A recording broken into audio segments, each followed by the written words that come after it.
daar waar jy is, steek jou hande in die lug. Sê, Abba Vader, ek ontvang wat U vir my het. U weet waar my lewe, of het fisies is, of geestelik, of emosioneel, of finansieel, U weet, vra ek vir genesing. U naam is Jehovah Rafa, die God wat gesond maak. Kom maak gesond, wat stikkend is, wat siek is, wat gebroken is, in my lewe volgens. Ek kies volgens, om my vertroue in U te sit, vir wat U vir my het. Ek weier om te aanvaar, dat die vyandse plan, is my porsie. My Christus, het vir my gesterf, sodat ek in hom, in oorwinning kan leef. En ek vat my oorwinning, vanoggend, in die naam, van my koning Jesus Christus. En almal sê saam, Amen. Julle kan sit. Amen. Wat 'n voorreg, al die tieners kan uitgaan. Ek sien JC waai daar agter. Tog is 'n manifestasie, hy's net opgewonde.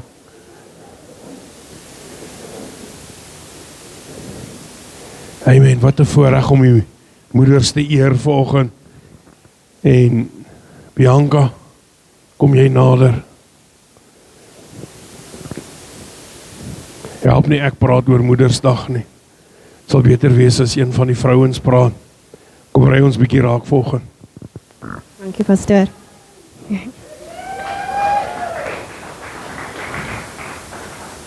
Ek gaan maar net hier voor staan dat ek iets het op my papiere op. Dus as hy môre julle, ek weet ons het nou môre gesê, maar ek sê gou weer. So, ek het in hierdie week, toe sien ek 'n TikTok video. En dit is 3 ligte langs mekaar en 'n ou staan op 'n leer en hy is besig om 'n Coke botteltjie in te draai in hierdie een lig in. En weirdly enough kry hy hom gepas. Okay? Maar ons almal weet hy hoort nie daar nie. Nee? So die moral of the story is just because it fits doesn't mean it belongs there. So hoe baie keer probeer ons nie daai doen om in te pas in 'n plek, maar net soos daai Coke botteltjie geen doel het nie. Hy het geen doel nie. Ja, hy hang daar. Ek weet nie of dit op genade is of wat nie, maar hy hang daar. It stays, it fits, maar hy het geen doel nie. Die ligte gaan nie aankom nie. Nog steeds net 2 van die 3 ligte gaan werk. So hoe baie gebeur dit nie met ons as mense nie? Hoe baie pas ons in, maar ons hoort nie daar nie. Hoe baie pas ons in, maar ons het nie 'n doel daar nie. So dis eintlik waaroor ek met julle vandag bietjie wil gesels. Ons het nou laasweek gesels oor verwerping en hoe verwerping eintlik op die einde van die dag begin vir jou 'n identiteit vorm. Hoe verwerping eintlik deel word van jou menswees. Dit begin nou eintlik soos tweede natuur word om te aanvaar ek gaan nie gekies word nie. Ek is nie goed genoeg nie. En gister het ons 'n ongelooflike vroueoggend gehad. En ek is jammer vir die vroutjies wat nou baie van my kry hierdie laaste 2 weke. Maar love julle ook. So daar het ons gepraat bietjie oor die labels. Nie die labels wat ons onsself gee nie, maar die labels wat ander mense op jou plak. En dit vorm jou identiteit. So vir my gaan dit vandag daaroor dat ons gaan begin besef waar ons regtig ons identiteit vorm. Wees wie God jou gemaak het om te wees. Nie die identiteit wat jy deur jou seer, deur jou verlede, deur jou verwerping, deur jou vrees, deur die labels wat jy dra vir jou gegee het nie. So, hoe baie van julle wat hier sit, het al verander om in ander mense se gemaksones in te pas. Want dis net gemakliker vir ander mense om jou te aanvaar as jy verander. As jy anders praat, anders optree, anders aantrek, stiller wees dalk in my en Rihanna se geval. En terughou, aanpas, net om meer aanvaarbaar gesien te wees vir mense. Verander jy so baie van jouself. En nou die liedjie wat ons nou gesing het in The Truth sê sy so much noise living rent free in my head. Dat daai mense dit word amper vir jou soos 'n noise van ek moet aanpas, ek moet inpas, ek moet in hierdie boksie pas wat die wêreld gesien het as aanvaarbaar. En dis nie omdat dit is wie jy is nie. Jy verander jouself eintlik vir iemand anders se gemaksone. En eintlik is my vraag dan vandag aan jou, hoekom wil jy inpas as ons juis gemaak is om uit te staan? Dis wat ek love van ons kerk. Hierso sê ons sommer reguit, mutual weirdos welcome. Want ons hoef nie te lyk soos die res van die wêreld om te doen wat die Here wil hê ons moet gaan doen nie. Ons hoef nie in te pas en weet so nie. So ek het laasweek in my preek gesê, en ek weet my baas bedoel dit eintlik baie mooi, maar hy sê baie keer vir my, ag jy's ook 'n choir taste. En ek is okay daarmee, soos ek laasweek gesê het, rooiwyn is ook. Maar en baie mense hou daarvan ook, 'n goeie rooiwyn is. Maar hoe langer ek gedink het aan 'n choir taste, hoe baie kosbare diergoed in die lewe is eintlik nie 'n choir taste nie. Ek meen almal hou nie van kaviaar of carpaccio of escargot nie. I can speak foreign, yes. Maar die realiteit is dat vir jou om 'n choir taste te wees, beteken dit nie 'n slegte ding nie. Dit is dalk 'n baie goeie ding. Dis eintlik dalk soos wow. Jy weet, jy moet 'n goeie palet hê om van my te hou. So die realiteit is dat ons is dalk mutual weirdos. Ons is dalk 'n choir taste. Mense vra ons dalk as ons inloop. Maar dis okay, want die Here het 'n doel met ons. Die Here het ons geskape net soos wat ons is. So as ons gaan kyk in die Bybel, gaan kyk ons in Genesis 1 vers 27. En daar staan geskryf, en God het die mens geskape na sy beeld. Nou ek weet nie van julle nie, maar ek dink ek kan lees en daar staan nie God het die mens geskape in die beeld van Janie of Sunny nie, nê? Hy het die beeld uit jou geskape in sy beeld. So hoekom probeer ons soos Janie en Sunny lyk? Want ons is nie gemaak om soos Janie en Sunny te lyk nie. Hy het ons in sy beeld gemaak. So, en nou toe sing ons ook, I was made in the image of a perfect king. Julle, hoe amazing is dit nie? So kom wil ons verander, as ons in sy beeld is, and we were made in the image of a perfect king, dan hoekom wil ek verander om soos Janie en Sunny te lyk? Ek wil dalk nie my hare kleur, of 'n ander denim aantrek, of 'n ander persoonlikheid for that matter nie. So, nou kyk ons weer in die Bybel, in 1 Petrus 2 vers 9, en ek lees nou uit die Passion Translation uit, en daar staan, but you are God's chosen treasure, priests who are kings, a spiritual nation set apart as God's devoted ones. He called you out of darkness to experience His marvelous light, and now He claims you as His very own. He did this so that you would broadcast His glorious wonders throughout the world. Julle, as die Here my sy chosen treasure noem, en hy sê ek is sy spiritual nation, set apart as God's devoted ones. Kom wil ons dan nog verder. Ons kan eintlik net nou mic drop en eindig hierso. Want daai is soos daai mic drop oomblik. As die Here my sy treasure noem, en ek is in sy beeld gemaak, dan gaan ek nie probeer inpas nie. Want ek voel net dis eintlik nutteloos op die einde van die dag. Want hoe baie is jou inpas eintlik 'n kompromie? Is eintlik besig om te compromise, om iemand anders se gemaksone gemaklik te maak. Nou kyk jy, ek het al baie in my lewe probeer inpas. Ek het al baie probeer deel wees van daai crowd, want dis waar mense wil wees. Ek het al baie probeer deel wees van daai groepie, want dit gaan vir my lewe makliker maak. Maar ek was besig om te compromise wie die Here vir my gesê het om te wees. En as gevolg daarvan was ek besig om te compromise op sy teenwoordigheid in my lewe. Ek was besig om te compromise, nie net op wie hy my gemaak het nie, maar in sy teenwoordigheid wat elke dag in my lewe leef. So as ons weer na die Bybel gaan kyk na Johannes 3, waar Nicodemus se storie is. Nou ek weet baie van julle weet heel waarskynlik nie wie Nicodemus was nie.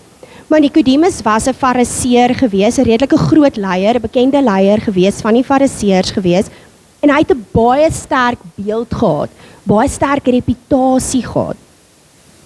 En hy was baie vasgevang tussen wat mense gaan dink en wat God besig was om te doen in sy lewe. So daar het begin goed maal, toe Jesus daar kom, het hy begin nuuskierig raak, hy wou meer weet, hy was honger, maar terselfdertyd het hy in daai tweestryd gestaan van, wat gaan die mense dink?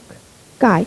So, hoe baie van ons gebeur dit nie? So, in hierdie geval het Nicodemus in die aand gaan kuier vir Jesus, in die nag, weet nie of het middernagtelike ure was nie, ek dink altyd in How I Met Your Mother sê hulle, nothing good ever happens after 2 p.m. So, ek weet nou nie of het daai oggendure was, en of het net lekker ure was nie, maar hy het in die aand gaan kuier vir hom, want hy was bang vir mense se opinies, hy was bang vir sy reputasie, en hy was bang vir die verwerping van die volk, wie hy daar was om te lei. Maar, hy het nog steeds gevoel hy wil gaan kuier, want hy was daai bietjie nuuskierigheid. Nee, hy daai nie nuuskierigheid nie, hy was eintlik baie nie intrigue nie, ja, seker maar intrigue deur Jesus se boodskap en wat hy geglo het op pad is. Maar hoeveel van ons leef nie soos Nicodemus nie? Ons glo God roep ons. Hy het geglo God roep hom. Ons glo hy het ons gemaak en ons glo ons is daar vir meer. We were made for more. Maar terselfdertyd kruip ons weg. Terselfdertyd praat ons nie openlik oor die Here nie. Terselfdertyd is ons bang vir wat mense gaan sê, net soos wat Nicodemus bang was om dit te doen. Maar op 'n stadium in daai skrif kom dit dat Jesus vir Nicodemus sê, jy moet weergebore word. En dit is nie dat hy hom probeer verbeter nie, maar dis omdat hy hom probeer vrymaak van dit wat hy aan vasgehou het, aan daai reputasie wat hy bang was om te verloor, aan die idee van wat mense se idee en beeld was van hom. So, hy wou hom help om sy ware identiteit te kry, buitekant mense se goedkeuring. Want baie keer hou ons identiteit terug, want dit dra nie die wêreld se goedkeuring weg nie. So, Nicodemus moes toe kies, bly ek die persoon wat almal verwag van my om te wees, of word ek die persoon wie God my gemaak het? Soos ons nou gesing het, I am who you say I am. So word hy daai persoon, of bly hy die persoon wat mense verwag van hom te wees? Mense verwag van ons om op 'n spesifieke manier te wees. Mense verwag van ons om op 'n spesifieke manier op te tree. Maar is dit die manier wat God wil hê ons moet wees? Is dit die manier wat God wil hê ons moet optree? Is dit wat God wil hê ons moet doen sodat ons sy werk kan doen? En ek dink dis regtig die groot probleem waarmee ons sukkel vandag is met identiteit rondom dit. Ons sukkel met ons eie identiteit in vandag se lewe want dit is so maklik om ander mense se identiteite aan te neem. Ons leef in 'n plek waar ons sosiale media, ja, ek dink ons is nou al op 5 of 6 platforms, ek weet nie, maar dit is so maklik tussen TikTok, Instagram, Facebook, YouTube, om iemand anders se identiteit aan te leef. Jy make-up soos daai persoon, jy trek aan soos daai persoon, jy praat soos daai persoon, jy gebruik die slang soos daai persoon, en jy begin lyk soos daai persoon. So dit is eintlik baie maklik vir ons, om in daai posisie te kom. Maar wanneer ons in daai posisie kom, waar ons probeer lyk die hele tyd soos die wêreld, sien ons kinders, hoe ons probeer lyk soos die wêreld. Jou kinders kyk op na jou. Jou kinders sien hoe jy probeer inpas. Jou kinders sien hoe jy verander om ander mense se gemaksones te doen. Want jy worry oor mense se opinies. Wat gaan hulle dink? Wat gaan die familie sê? Wat gaan die kerk sê? So hoe baie pas jy jou kind aan by die wêreld? Nie net jouself nie, maar jou kind. Hoe baie maak jy jou kind stil? Want dis die idee wat die wêreld vir jou gesê het jy moet doen. Kinders moet gesien word en nie gehoor word nie. Is dit nie wat ons altyd geleer het nie? Hoe baie druk jy jou kind in 'n boks? Want dit is wat die wêreld vir jou sê om te doen. So jy kan besig wees deur om dit te doen om jou kind se roeping stil te maak. En moet maar asseblief nou nie verkeerd verstaan nie. Ek dink daar's nog steeds iets soos basiese goeie maniere. Daar is nog steeds goeie maniere. Beteken nou nie wat ek hier vir jou vandag sê, kinders kan net totally disrespectful wees nie. Maar ek het eendag gestaan en Amelia het oor my seun geprofeteer. Nou, ons is nou al 11 jaar in bomshelter en my seun is nou 13. So hy het as 'n besige 2-jarige in hierdie kerk ingekom. Hy het gedink hy kan saam met pastoor preek. Hy het op die verhoog gegaan. Hy het oor die verhoog gehardloop en hy het my as ma meeste van die kere laat voel ek gaan moontlik 'n ou aanval kry. Maar dis die realiteit dat dit is wie my kind op daai stadium was. Ja, hy het raas gekry, hy moes nie stout wees nie. Maar wat sê ons skrif daar agter in ons toddlerhoekie? Nou in Matthew 19 verse 14 staan, Jesus said, "Let the little children come to me and do not hinder them, for the kingdom of God belongs to such as these." Ek hoor nou nie rarig in daai skrifgie dat hulle jou nie moet pla nie. Ek hoor eintlik dat jy hulle nie moet pla nie. So as ek meen 'n kind van 2 weet nie noodwendig al beter nie. Hy voel iets, hy weet nie wat hy voel nie. Hy voel die teenwoordigheid van die Heilige Gees. Ek meen ons dogtertjie is 21 maande oud en sy worship harder as baie mense wat ek al gesien het met haar handjies in die lug en sy gaan vir goud. Want sy weet nie wat sy voel nie, maar sy weet sy voel iets. So as ons gaan altyd sê 'n kind moet net gesien word en nie gehoor word nie, is ons dalk besig om ons kind se roeping te onderdruk. Weereens soos ek sê, regtig, moet my nie verkeerd verstaan nie. Ons gaan nou nie 'n klomp rapid kinders hê wat hier rondhardloop en nie maniere het nie. Maar op die einde van die dag is daar daai ruimte dat ons kinders net kan toelaat om te wees wie die Here hulle gemaak het om te wees. My seun, soos ek sê, is nou vandag 13, behalwe vir die feit dat hy 2-jarige was, op en af in die kerk gehardloop het. Ek en my man het meeste van die tyd toe ons nog in die skoolsaal was, beurte gemaak oor wie om die skoolsaal loop, om en om en om, want ons wou tog net nie, hy moet iemand pla nie. Maar vandag sit ek met 'n seun wat regtig die Here ken. Is hy soos elke ander kind daar buite? Nee. Is hy soos sy ma 'n choir taste? Absoluut. Het hy party dae 'n slegte dag en is dit nie lus vir mense nie? Ja. Wil ek hom dan partykeer moontlik net soos sê gaan sit net boeboe sit, want ek kan nie nou met jou deel nie. Ja. Maar my seun ken die Here. En my seun weet waar sy krag vandaan kom. En vandag kan ek met trots sê dat my seun is nie bang om met ons te kom praat oor enigiets nie. Al is dit julle 13-jarige seun baie ongemaklik. Ek kan dit vir julle sê. Maar hy het die vrymoedigheid om met ons te kom gesels. Hy het die ruimte om foute te maak en hy het die ruimte om daar uit te leer. Want die dae wat ek skaam voel oor my kind nie lyk soos elke ander kind nie, is verby, want dit wat ek dalk in my seun stil maak, is dalk wat hy eendag nodig gaan hê om te doen wat die Here wil hê hy moet doen. Dis deel van sy roeping. Dit waaroor hom geprofeteer is. Julle gaan vir julle sê, die dag toe sy oor hom geprofeteer het, het sy hom nooit eers gesien in haar lewe nie, en sy het sy slordige kamer, sy interessante persoonlikheid en alles perfek geprofeteer. So hoe kan ek dan nou gaan sê, okay, ons glo in alles wat jy nou voor dit gesê het, want ons sien dit, maar die res gaan ons nou onderdruk voor. I cannot do that. ek kan nie as 'n ouer dit toelaat nie, want as ek besig is om my kind te verander, dan gaan ek moontlik sy roeping onderdruk.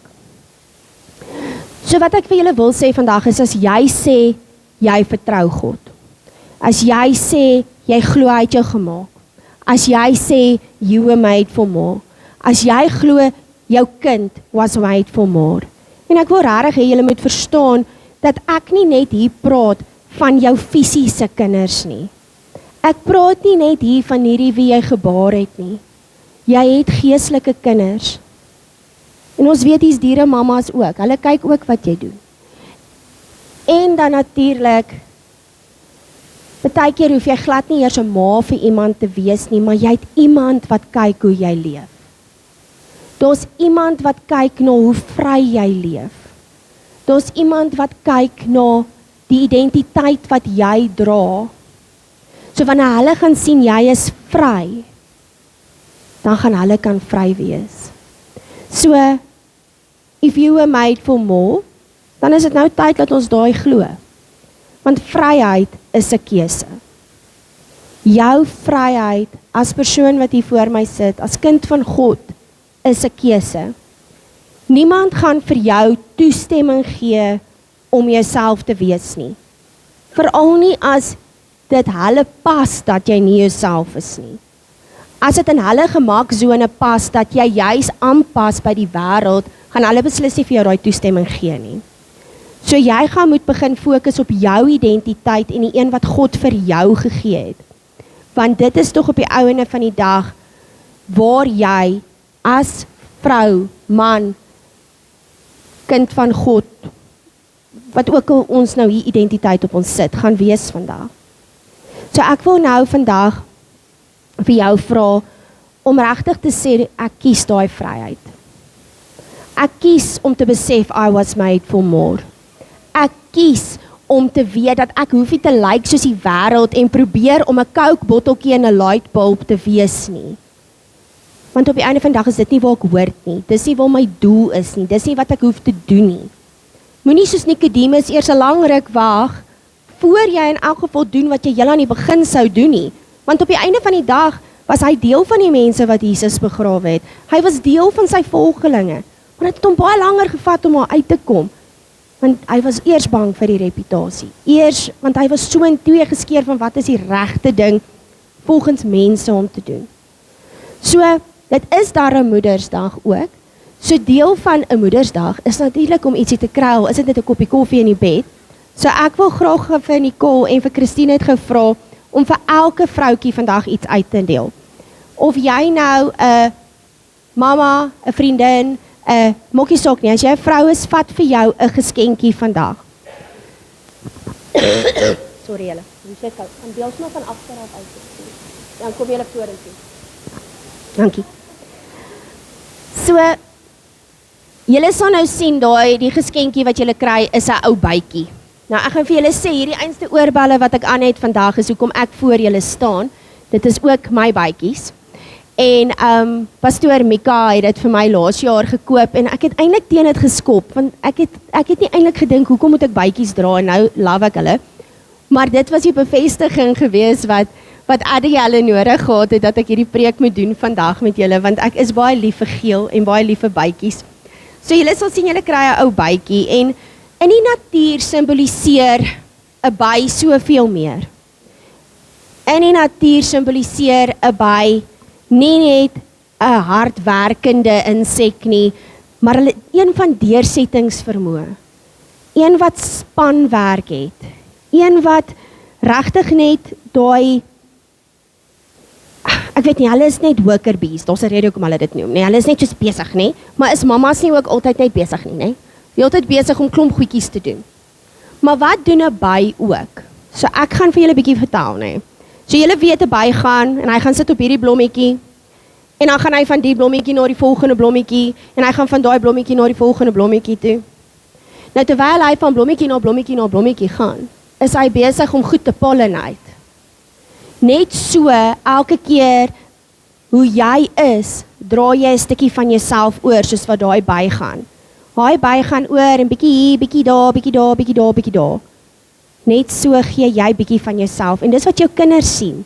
Jou kinders sien hoe jy bietjie van daai, bietjie van daai, bietjie van daai, né? Maar dieselfde tyd, wat doen 'n by ook? Wie weet wat doen 'n by anders as net pollinate aan 'n blomme? Maak heuning, dis hy, maak heuning. Julle so, heuning is soet, dis lekker en dit gee lekker edge aan enigiets wat jy dit bygooi. Net so moet jy dit onthou vandag, dat as 'n mamma, as 'n vrou, pastoor, jy kan nie een kry nie.